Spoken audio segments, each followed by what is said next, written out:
北约将高度警戒的兵力增加到30万，部署在俄罗斯西部的欧洲国家，却不是为了帮助乌克兰。与此同时，美国终于开始实施自己隐藏已久的计划。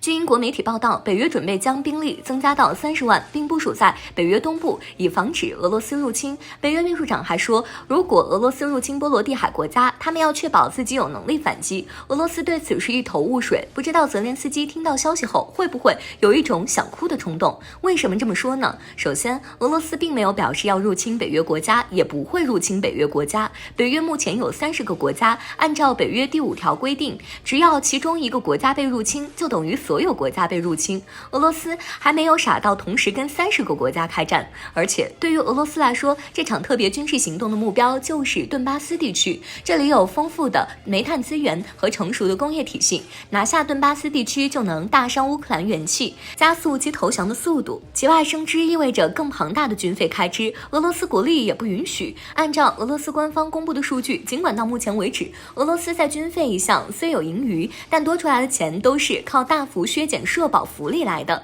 若是冲突陷入焦灼状态，一时半会儿结束不了，俄罗斯国内老百姓肯定不乐意，到时候后院起火就麻烦了。北约秘书长说这种话就是想吓一吓俄罗斯，但在援助乌克兰这件事上，北约连表面功夫都不愿意做了，只强调自保。可怜的泽连斯基依然期望着欧美国家能大刀阔斧地援助自己，让战争在冬季前结束。泽连斯基的希望很明显要落空了。然而，就在北约以俄乌冲突加剧、保护盟国安全为由部署兵力的时候，美国这条大鱼悄悄浮出了水面。近日，美国领导人宣布涉及多个国家的军事命令。如果仔细分析这些消息，会发现绝不是帮助北约协防那么简单，这是美国又一轮军事扩张。美国的第一个动作就是在欧洲建立陆军第5军永久前沿指挥部，问题就出在“永久”2个字上。俄乌冲突总有结束的一天，说来说去还是美国想在欧洲建立军事基地，现在他得逞了。第2个动作是在罗马尼亚部署一个轮换旅级战斗队，